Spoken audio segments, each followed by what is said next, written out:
Welcome to Season 5, Episode 1 of Keeping Up with the Commanders. I'm your host, Mason Kenahan, and today we are back. Season 5, the debut episode here of Season 5. It's going to be a lot of fun this season.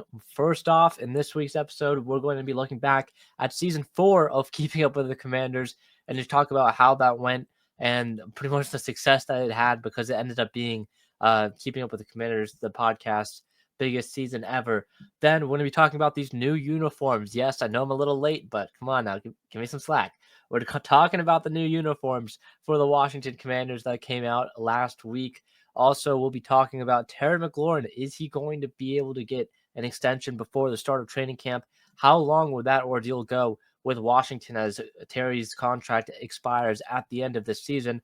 And wrapping things up, we're going to be doing a full preview for training camp on the offensive side of the ball. Next week, we'll be looking at the defense. So this week, we'll be looking here at the offense. Going to be breaking down a lot of stuff. This week is just me, but I've got some great guests lined up for future weeks, but just wanted to kick the season off. You know, it's been a minute since I just did a pod by myself. So we're going to start it off with this. All right, let's start things off and take a look back at Keeping Up with the Commanders Season 4. Like I mentioned, it was a record season for this podcast that I've been doing since my sophomore year of high school. I am now going into my sophomore year of college next season. So this is the fifth year that I've been doing it, going into the fifth year here.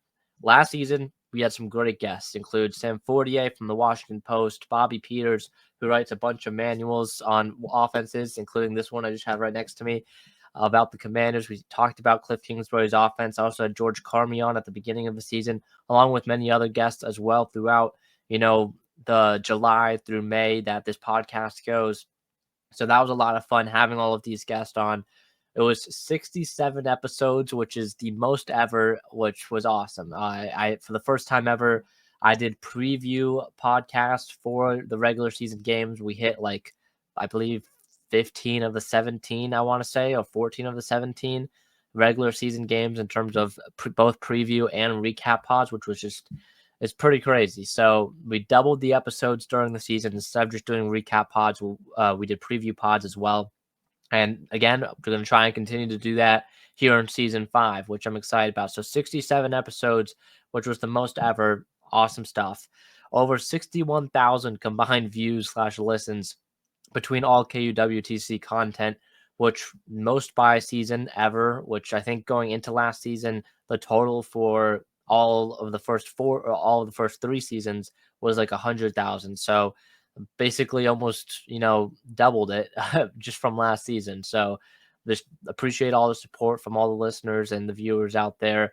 Hit over 600 and 700 subscribers on YouTube on the channel's podcast for the YouTube channel, which is awesome. Hopefully this season we can hit the 1,000 mark. That's my goal. And again, like I mentioned, it wouldn't be possible without, everyone that's listened or shared or commented on these podcasts. I've loved doing it. Like I mentioned, I started this back in 2021, and now here in 2025, we'll be going into the fifth season of Commanders.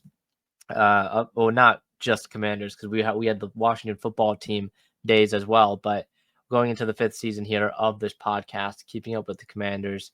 Back in the day, called WIFTcast. If you remember that, then you're a real OG here at this podcast. But yeah, Keeping Up with the Commanders going into Season 5. So I just wanted to say thanks to everyone who has, listened or watched, because last season was pretty crazy. And, I've improved, the graphics and stuff and the logo and all of that with this podcast over these last 5 years. And I'm looking forward to continuing to do that over this next year. I'm looking to bring, the listeners and basically my insight on the Washington Commanders, and also, just want to get people some more information and interviewing some unique perspectives as well throughout the course of the year. So that is pretty much all I've got to say on that. And then let's jump into the real news for this week, because let's start things off with the new uniforms for the Washington Commanders. The Commanders last Wednesday released new uniforms. It's their first new uniform since the rebrand back in 2022. These uniforms, Super Bowl era throwbacks, is the name of this. As if you're watching the YouTube version, I have it up on the screen right now. Again, looks a lot like the old Redskins jerseys. except there are a few changes. Now, some things I want to, point out. First off, first impressions of this, it's awesome. It's awesome. I think they did a great job with marketing this throwback upcoming for Washington, and also, just bringing it back, because the current, away jerseys are definitely my least favorite, and I know the overall fan, um, the fan perception of that was definitely Washington could improve. And something like this, potentially this is their going to be the away jersey, the primary jersey for them in the future, would be definitely, I think, on the table if you're, Washington and the marketing team. We'll start here with the helmet. The helmet was something that definitely was, I would say, there was a lot of debate about what the helmet would have looked like on this jersey heading into the release, but it looks pretty awesome to me. You got the stripe, which in the regular burgundy helmet that Washington currently has, they don't have a stripe. So they added a stripe, the yellow and the two white stripes to the helmet. But also, I think the thing that really makes this uniform pop for me is the yellow face mask. Washington, I have it behind me. They go burgundy face mask on their red helmets, and I believe black face mask on. I have that one. Yeah, black face mask on their black helmets. But that was something that got lost in the Commanders rebrand, was the yellow face mask, which I think really kind of put the uniform together, especially with the helmet. Made the helmet look super cool back in the day, and they brought the yellow face mask back, which I think is just a huge good thing for Washington, and for fan perspective on this.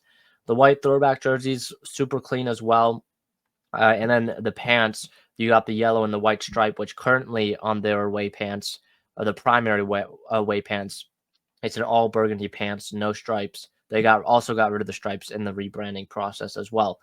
But now you bring all of this back again, potentially going to end up being their primary aways in the future. Again, nothing confirmed there or anything, but there definitely seems to be, this definitely leaves the door open for that.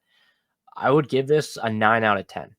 Like, it is super good. The only thing I dislike, I feel like, is the collar, because it's only red, and it kind of gives some vibes of the Jets when they brought out their new uniforms. It reminds me of Aaron Rodgers in the Jets uniform, and it's it doesn't really. I feel like if it was a multicolored collar, it'd be a 10 out of 10, but it doesn't take away from the uniform at all, in my opinion. It doesn't ruin the uniform, nothing like that.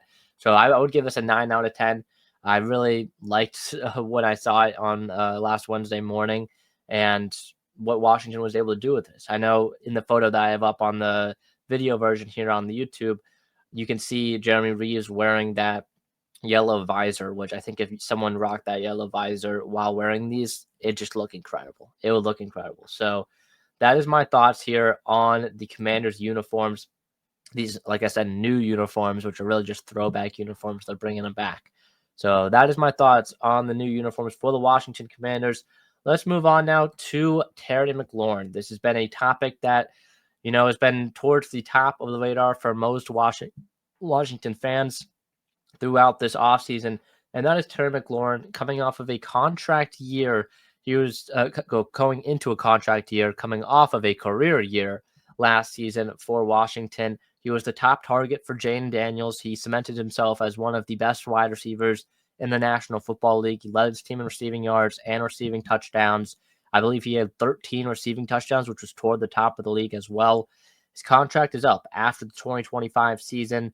He wants to be, paid as one of the top wide receivers on the in the league, and I think Washington, wants him to be one of the top. Wants to pay him as one of the top wide receivers in the league. Terry McLaurin is going to be entering his age 30 season this year. You look at kind of what the holdup is. Terry McLaurin, the conversation around him. He did not participate in OTAs. He did not participate in the voluntary stuff. Or not the voluntary, the voluntary stuff, and also the mandatory mini camp and things like that as well. That which kind of, sends a message to the team. This is not an uncommon thing in the NFL. This happens a lot for players who want new contracts. They don't want to get hurt and have like the unthinkable happen to them in a practice in May or in June.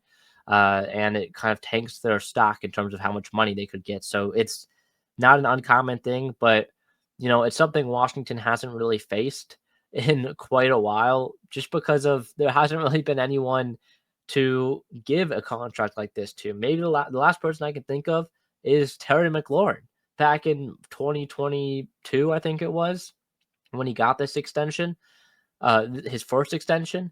He held out of OTAs and all of that for a new contract, and Washington ended up giving it to him, I believe, around this time last year. Not last year, but last time he was due for an extension. They gave it to him about this time of year. So now Terry's going into his age 30 season, wants a second contract extension. I mean, but he wants a raise, of course, because he is one of the best wide receivers in the NFL. But I think the holdup here is definitely the money. If you looked at, I did some research here on if you the annual per year or the average per year salaries of some of the top wide receivers on the market, I would assume Terry wants to be paid in the top 5 wide receivers, because there is a big gap between being paid the 5th highest wide receiver right now in the league and the 6th highest wide receiver, highest paid wide receiver in the league. There's a pretty big gap right there. So I think he wants to be in the top 5, but I would assume the Commanders want him to be in the top 10.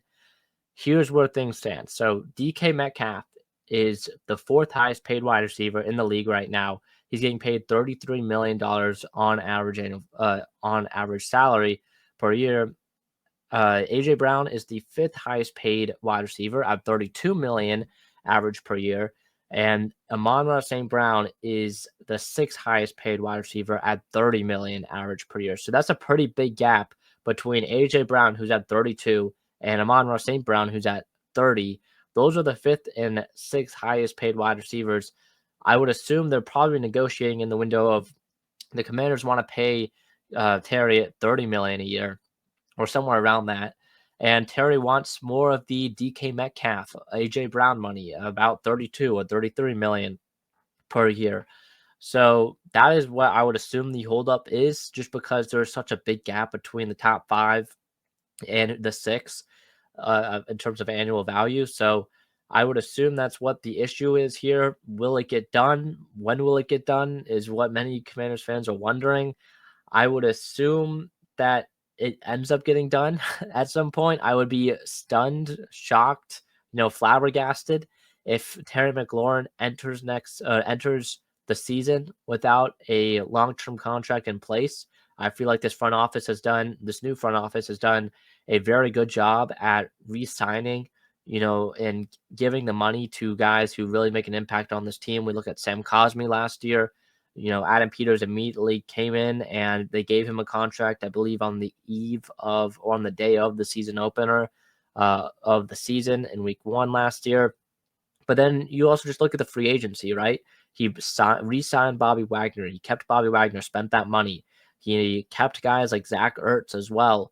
Some of these veteran guys who are leaders on this team, he's willing to spend money to bring these guys back. And Terry McLaurin, even though this is a little bit of a different situation with his contract, I would be stunned if Adam Peters doesn't at some point, come to a deal with Terry McLaurin's crew and his group over there, and they find a long-term extension done. I also wonder if the guarantees are definitely something to monitor for this deal. Like I said, Terry McLaurin is entering his age 30 season. We usually see wide receivers start to fall off around 31, 32. So originally, Terry McLaurin was given a 3-year contract extension off of his first 40-year rookie deal. I wonder if we'll see another 3-year deal again, or if Terry wants maybe a 4 or 5-year deal. I would be very shocked if it's a 5-year deal, to be honest. But it's probably, there could be some debate about how many years of guaranteed money is Terry McLaurin going to get, because he is getting up there in age, which is pretty crazy to say. I feel like, he just entered the league, but he is entering his age 30 season. So that is kind of where things stand with Terry. It is going to be interesting to see when they come to a deal. I would not, training camp starts about a week and a half away from training camp, maybe a little bit under 2 weeks from the first open I think about 13 days until the first open practice for fans. So it's going to be interesting to watch how this debate or this negotiation kind of progresses, because we've seen some reports about how Terry is very unhappy, which I don't think is something Terry would really, be. Terry's not the one to be super unhappy or frustrated, it seems like, but especially for a situation like this. So I think that's more so just agent speak trying to get this deal done. But it's going to be interesting to see how this, storyline progresses over the course of the next about month and a half until we get to week 1 of the NFL season. But that'll wrap up the stuff here on Terry McLaurin. Now, the next thing I want to go to, and this is going to be the bulk of the episode today, talking about the offense for the Washington Commanders entering training camp. Like I mentioned, the first open practice for fans is going to be about 13 days away. 14 days away as I'm recording this, but it's only 2 Sundays away from when this episode comes out. So the training camp is almost here. The Chargers rookies have already reported as they prepare for the Hall of Fame game on July 31st. So this is going to be pretty crazy next couple of weeks as teams, start to report for training camp. We'll start to see some holdouts, like I mentioned, potentially with the Terry situation, as well as, some deals get done on a long-term deal. So it's going to be fun to watch. It also, means that there's going to be a lot of storylines on not only the top end of the depth chart, because Washington does have some battles there, but also on the back end, who's going to get those final 2-3 spots of the 53-man roster. It's going to be pretty fun to watch those battles go on throughout the course of the next, 5 or so weeks, 5 or 6 weeks, including the 3 preseason games. So let's take a look here at the depth chart for the Washington Commanders. As you can see, pretty cool graphic here. I just cooked up, and we got the key. All right, we got yellow names that are in yellow are for the draft or players that got drafted. Free agents are blue, and if they trade for it, it's kind of like an orange color, and UDFA is green. I did realize I put Ja'Cory Brooks as yellow. Ja'Cory Brooks is a UDFA, but I just want to point that out now if you're watching the YouTube version. So he should be a lime green. But let's look at this. All right, we'll start with the quarterback position. Jayden Daniels, surprise, surprise, will be the quarterback 1. All right, he's going to be the quarterback 1 entering training camp. He will be, the quarterback 1 entering training camp for the next, hopefully, decade plus at this point. So Jayden Daniels enters year 2 with the Washington Commanders. He's got some new weapons as well at wide receiver. He's got a new left tackle that we'll get into in a little bit as well. But this is going to be, pretty fun. A pretty fun team this year to watch, which even last year with the players that they had, Jayden Daniels really made play. He was a player riser, a teammate riser, and he made his teammates better on the field. So now that he does have more talent around him, it'll be fun to see what he can do in his sophomore season. But behind Jayden Daniels is now Marcus Mariota. He re-signed with Washington last year and is now is going to be the backup quarterback again. He has mentioned how much he's loved this coaching staff and helping Jayden Daniels and being his backup, which we saw Mariota last year perform very well in the time that he had when Jayden Daniels was hurt in the Carolina game and also in the game at the end of the year. I forgot who it was where Mariota also played. Was it Dallas maybe? I believe it was Dallas. Those 2 games, Marcus Mariota played very well, and there was maybe some concern about Mariota going and taking a bridge quarterback role on another team or fighting to be the QB1 on another team, but he stays with Washington. He wanted to stay with Washington and re-signed with Washington to be the backup quarterback behind Jayden Daniels just because, he loved this coaching staff in this area so much. So Mariota is back. Sam Hartman is also back. He's going into his second year. The UDFA last year out of Notre Dame was mainly the QB3, pretty much on the practice squad, sometimes activated. He was the emergency 3rd quarterback for Washington through the majority of last season. And then Josh Johnson is the new addition to this room. Jeff Driscoll was the quarterback for this team throughout, all of the preseason and also in the regular season. He was kind of a practice squad guy here and there as well, and sometimes the emergency 3rd quarterback.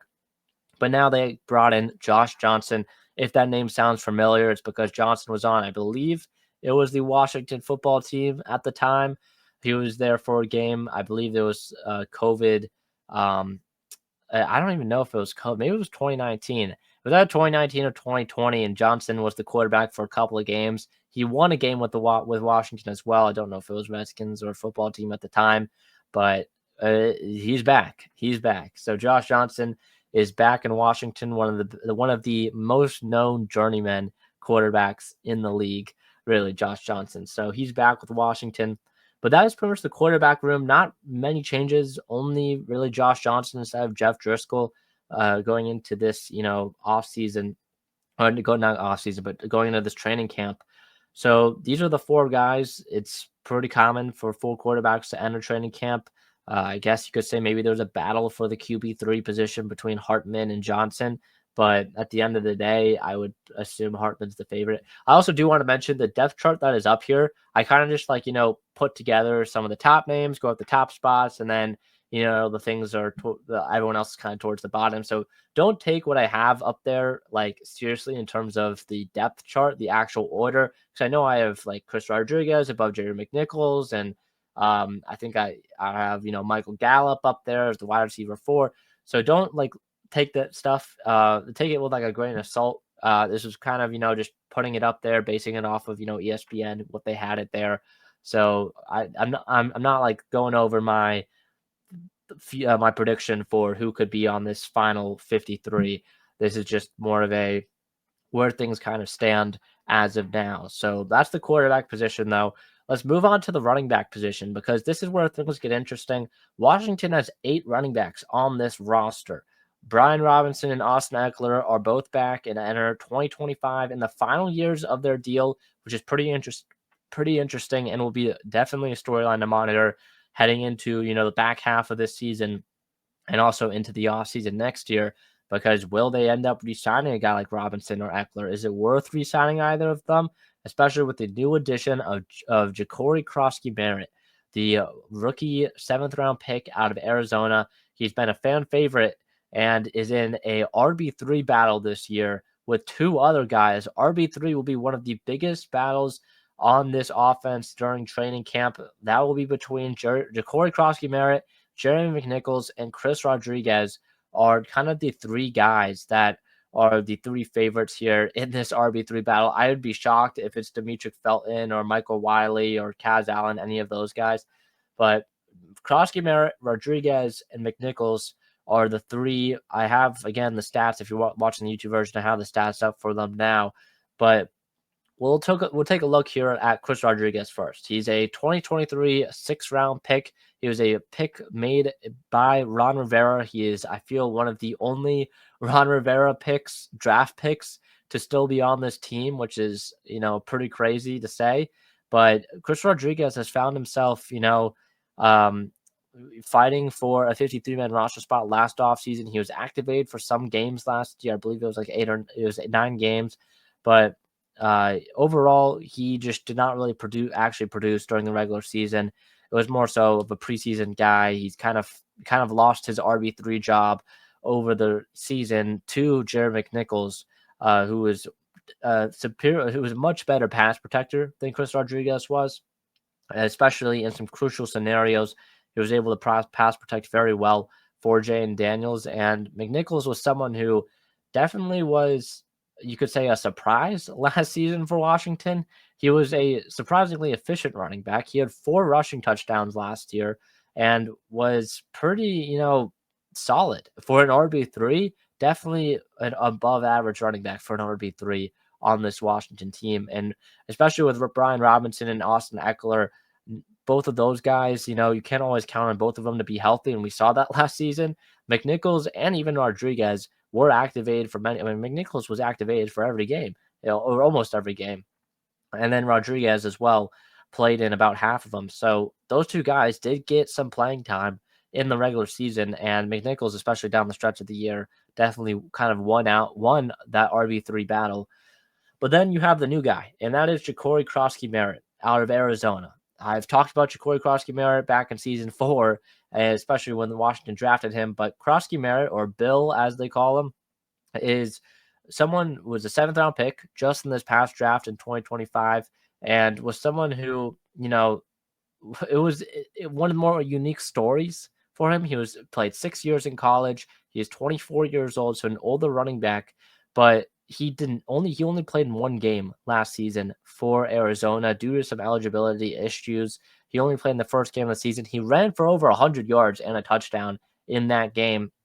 But you look at his production at New Mexico in 2023, and that's really where, teams fell in love with Ja'Cory Krosky-Merritt, which with that tape there, and then also I think he ran for over 1,000 yards. He had like 17 touchdowns or something crazy like that. But then it was also the East-West Shrine Bowl, which is where Ja'Cory Krosky-Merritt won the offensive MVP during the East-West Shrine Bowl game, and ended up being a draft pick, which someone who did not play, who only played in one game in the year prior to being drafted, being a draft pick is a pretty rare scenario, but Bill was able to get it done. And now Krosky-Merritt, I definitely think, is the fan favorite to win this RB3 position. He was a lot of fans' favorites going into the draft. Washington ended up drafting him in the 7th round, and now potentially could have a large role going into 2026. So Ja'Cory Krosky-Merritt, Chris Rodriguez, Jeremy McNichols are the three running backs fighting for the RB3 battle. If I had to give an edge to one of those three right now, I would give it to Jeremy McNichols just because of the impact that he made for this offense last offseason. Even though he's the oldest of the three, I think McNichols would be the slight favorite heading into training camp. I would put Ja'Cory Krosky-Merritt right behind him, though, and then Chris Rodriguez would be after that. I'd be pretty shocked if Chris Rodriguez, especially with the addition of Ja'Cory Krosky-Merritt, if Chris Rodriguez made this 53-man roster. But if Rodriguez could definitely be a practice squad guy, but I could also see him being picked up by another team to their active roster after training camp if he has a good preseason, because he has shown flashes and is a pretty solid running back on the back end of the roster. So those three guys are battling for the RB3 position. I already mentioned a few other names, though. Michael Wiley is a UDFA out of not Michael Wiley was here. Was he here last year? Now that I think about it, I think he was here last year. So Michael Wiley was out of Arizona, but he was here last year. So he's a UDFA from last season. Demetric Felton was a free agent addition for Washington. And one person I do want to note, Kaz Allen. That name might sound familiar to some Washington fans who really dive into the roster during training camp and during the preseason and watch, all 4 quarters of a preseason game. But Kaz Allen is someone who's been fighting for a roster spot at the wide receiver position the last couple of years. He was a UDFA out of UCLA, more of a wide receiver, running back, kick returner, punt returner type gadget guy. And Kaz Allen now is listed as a running back on the Commanders roster. So Allen was mainly practicing with the wide receivers the last couple of training camps, but he's potentially switching the running back. We could see maybe a move there. That would be something to note and something to watch heading into, the first training camp practices. I don't know if someone already pointed it out or something, but it was something that I found a little interesting, as he was, a lot of people's UDFA wide receiver darling back in 2023, I think it was. So in Ron Rivera's final year as the head coach. But that is the running back room. Let's move on to the wide receiver room, though, because this is also a room that got a lot of, new people. You've got Terry McLaurin, of course. You've got Deebo Samuel, who Washington traded for. Noah Brown is back. Michael Gallup is a new addition. Jalen Lane was a draft pick. Luke McCaffrey is back for year 2. KJ Osborne, Ja'Cory Brooks. Like I mentioned, I put draft, but they did not draft him. He was a UDFA. And Michael Strackton, Chris Moore, and Jacoby Jones are the 11 wide receivers on this roster currently. That is a lot of wide receivers. That is for sure. So we'll start here with, I guess we'll start at the top. Terry McLaurin going to be the wide receiver 1 for Washington. Deebo Samuel, that's going to be a fun duo. I can't wait to watch this one. Terry McLaurin on the outside, Deebo Samuel. We'll see him in the backfield. I'm excited to see what Cliff is able to do with a guy like Samuel. And then you got Noah Brown after that. I think those are going to be your 3 wide receivers. Your wide receiver 1, 2, and 3, McLaurin, Samuel, and Noah Brown. A healthy Noah Brown, to me, is a pretty underrated wide receiver. I think Brown last season was great for Washington before going down with that season-ending injury. I'm excited to see what he can do back from that. And hopefully, he can still produce at the same level he was producing at last season because, again, he was added after the week 1 game, I believe, and after the preseason ended because the Texans ended up cutting him because of their stacked wide receiver room, and Washington ended up picking him up off of waivers and signing him. Or maybe it wasn't off of waivers. Maybe it was just a free agent addition, but they ended up signing Noah Brown, which was pretty cool. So those are your 3 guys, in my opinion, as the 3 starting wide receivers. After that, it kind of gets a little murky. You have Michael Gallup, which I do not know. I feel like he could be the wide receiver 4 on this team, or he could be not be nowhere close to making this roster. So we'll have to wait and see with Gallup, back from retirement, which is pretty crazy to say what happens there. Jalen Lane will be a fun one to watch as a kick returner throughout the preseason. I hope he returns kicks in the preseason because that'll be, again, it would be pretty electric. Lane is one of, like Adam Peters said, I think in the Commanders log, Lane was the top punt returner / kick returner on their board, not only when they picked him, but just in the entire draft. So Jalen Lane will be a fun one to watch, the 4th round pick in 2025. Then beyond that, Luke McCaffrey in year 2. McCaffrey, former 3rd round pick in 2024, I believe the 100th pick in the draft. But last year, we did not really see a lot of production from McCaffrey. He kind of, couldn't beat out guys like Noah Brown, Alameda Zaccheaus. We saw some production from McCaffrey, but maybe not to the level that many Washington fans were hoping for from the former Rice quarterback. And then after that, KJ Osborne was another guy. He was on this team last year, mainly was the wide receiver 6 on the active roster towards the end of the season. But KJ Osborne at one point was one of the better wide receiver 4s in the league. So we'll have to see, if Osborne's able to beat out some of these younger players and make this roster. Now let's move on to what I think is going to be this year's, training camp darling, and that is Ja'Cory Brooks out of Louisville. Ja'Cory Brooks is a UDFA wide receiver for Washington that Washington signed after the draft. But I have these, strengths and weaknesses up here. Shout out William Herman, by the way, for giving me some of these. I didn't have time to watch Brooks, but I was able to, look at some of the film and or scout him before the draft, but I was able to look afterwards. And this is what, William said about this when I asked him about Ja'Cory Brooks. He was a crafty route runner, reliable in traffic. I believe he caught 19 of 23 contested targets last season, which is incredible. He's got strong ball tracking skills on vertical routes, which you love to see. Now for the weaknesses, a career drop rate of over 10%, not what you want to see. So based off of this, sounds like, he can make those contested catches, but some of the more simpler ones, definitely, there's a struggle there. He's a poor tackle breaker and he lacks top end speed. But for a UDFA wide receiver, this is pretty promising. And with the wide receiver, 4 through 6 position, kind of, or I would say maybe 5 and 6 position, kind of up in the air. Because what you think, Terry's going to make it, Debo's going to make it, Noah Brown's going to make it, and then the 2 young guys, Luke McCaffrey and Jalen Lane, will both make it. But 5 and 6 will be up in the air. And I think Ja'Cory Brooks could definitely be in play to earn one of those 2 positions on this 53-man roster, especially when you look at the guys he's going up against, right? Michael Gallup coming off of retirement. How will he fare back in the league off of retirement? I know he's only 29 years old, I believe, right now, so younger than Terry, but how is he going to fare off of retirement and some pretty brutal injuries that ended his career temporarily? We'll have to wait and see. KJ Osborne, definitely, I would say, beatable. Right, that's a beatable guy. And then the rest of them, Chris Moore, Michael Strachan, and Jones, those are guys that, Ja'Cory Brooks could beat. So that is the wide receiver room, really. But Brooks is definitely someone that I would keep an eye on if I'm a Washington fan and I'm looking at rooting for a UDFA guy to make this roster, like Tyler Owens did last year. And I know some people were rooting for a guy like Kaz Allen, but Mitchell Tinsley did it 2 years ago. I think, or maybe it was last year or 2. Mitchell Tinsley did it as well, whether it was last year or 2 years ago. I don't remember. I think it was 2 years ago.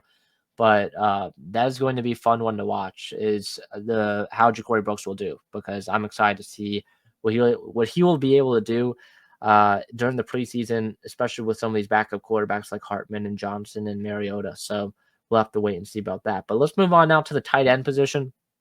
Cager is the only new addition here. As you can see, he was a free agent addition, but everyone else kind of remains the same. Zach Ertz, John Bates, Ben Sinnott, Colson Yankoff, and Jackson as well. I mean, that's pretty much everyone that was on this team last year, / of course, the practice squad with Yankoff and Jackson. But Ertz will hopefully, be in for another big year. He had his best game of the season against the Eagles in the NFC Championship game, which was fun to watch. His performance, not the entire game, of course. But John Bates, Ben Sinnott. I think the big question here is just the development of Ben Sinnott, the second-year tight end out of Kansas State. He was a 2024 second-round pick, only 5 catches for 28 yards last season. He was, I know, Josh Taylor, among many others, favorite draft pick from the 2024 class, not including, of course, Jane Daniels. And it was definitely more of a disappointing year for Sinnott as he's looking to find, carve himself out a role in this offense.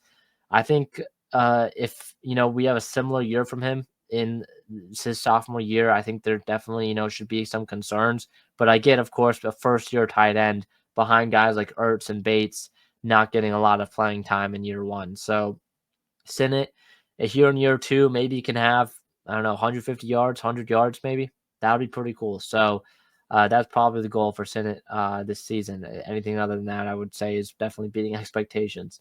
But overall, the tight end room kind of just stays the same as last year, or at least the most important parts of it is staying the same.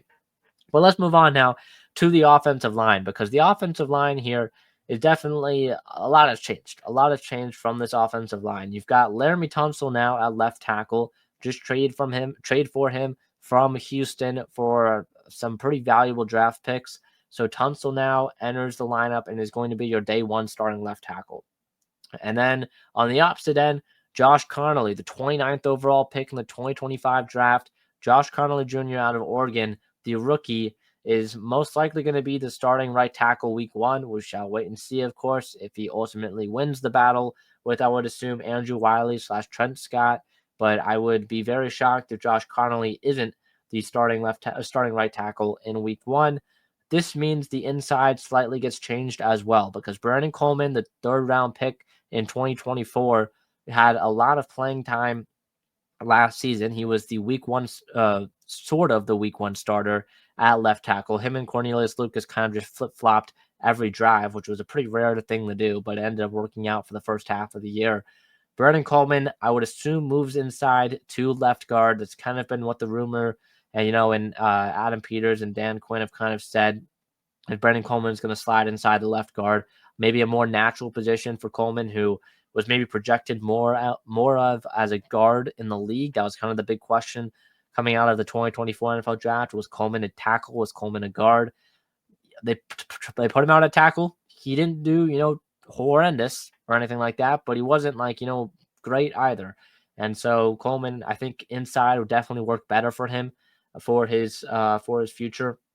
And then at center, Tyler Biadasz, and right guard, Sam Cosmi. So at Biadasz at center, one of the best centers in the league last season. Hopefully he can, repeat that performance in 2025. Sam Cosmi, there should be an asterisk next to him, because Cosmi's coming off of a torn ACL in the game against the Lions, where it was a pretty bad torn ACL, and now he's going to have to rehab it. Not sure if he's going to be ready for week one. I would doubt that he plays in the preseason, but Cosmi's injury status will be something to monitor heading into the year. How long will Cosmi be out for? Because, he was the best offensive lineman for Washington last season. And when he is out there at right guard and when he's healthy, this is, in my opinion, a top 10. If Connolly, has an average season, this is a top 10 starting offensive line unit in the league with Cosmi healthy. So that is, you look at this starting five compared to the starting five 2 years ago, it is completely different beyond Cosmi. So that is what a healthy starting five looks like on this offensive line. But beyond that, at tackle, you got Bobby Hart, Tyler Phillips, you've got Trent Scott and Foster Sorrell as kind of the 4 tackles fighting for maybe 2 spots on the outside. Trent Scott, I would assume, makes this roster and is that swing tackle for Washington. Maybe you move in Andrew Wiley here and there, but I have him listed here as an interior offensive lineman. But, Bobby Hart, Foster Sorrell, those guys, we'll have to wait and see. I don't know, just based on the flexibility of some of these guys on the interior, like Andrew Wiley.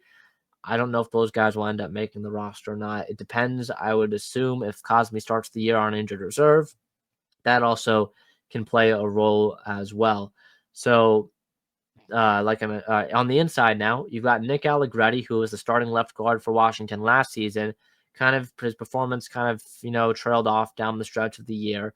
And I think it's definitely an upgrade moving Coleman inside and replacing Allegretti. Having Allegretti, though, as a backup is awesome for Washington. It is a great luxury to have Allegretti as a backup. I think he is definitely a very good above average backup in this league. I also put Andrew Wiley at right guard. I would assume that's where Wiley starts week one, just with Sam Cosme out for week one, assuming that happens. So it would be Tunsil, Coleman, Biotish, Wiley, Connerly as a starting five. But Wiley is definitely someone to monitor. I think he can play both inside and outside. And yeah, there were some, his first year here, there were some issues, but his performance has definitely gotten better in 2024. Michael Dieter is back for another year as well with Washington. Dieter was a pretty solid, depth piece for Washington. He started some center with Biotish out last year and also played some guard as well. I think he also started at guard, I want to say. Or maybe it was him or Trent Scott when Cosme went down during the Eagles game. So Dieter is also back. Nate Herbig is someone I think Washington fans should keep an eye on.